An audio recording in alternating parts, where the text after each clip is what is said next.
নারায়ণগঞ্জের রূপগঞ্জে ব্যানারের নাম দেয়াকে কেন্দ্র করে দুই পক্ষের সংঘর্ষে স্বেচ্ছাসেবক দলের এক নেতা নিহত হয়েছেন। এতে আহত হয়েছেন আরও ৩ জন। শুক্রবার রাতে কাঞ্চন পৌরসভার ৩০ কাহনিয়া এলাকায় এই ঘটনা ঘটে। নিহত আজাহার উদ্দিন কাঞ্চন পৌরসভার ৯ নম্বর ওয়ার্ড স্বেচ্ছাসেবক দলের সহসভাপতি ছিলেন।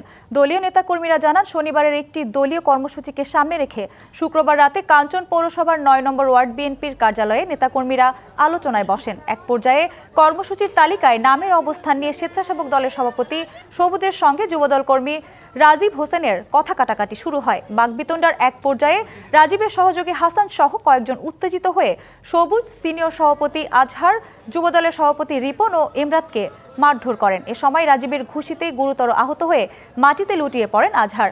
আশঙ্কাজনক অবস্থায় স্থানীয় একটি হাসপাতালে নেওয়া হলে চিকিৎসক তাকে মৃত ঘোষণা করেন। আহত অন্য ৩ জনকে চিকিৎসা দেওয়া হচ্ছে। বিদেশ থেকে দেশে রেমিটেন্সের টাকা আসে নিরাপদে। তাই আজই আপনার আপনজনকে বলে রাখুন, রেমিটেন্সের টাকা যেন শুধু নগদেই পাঠায়।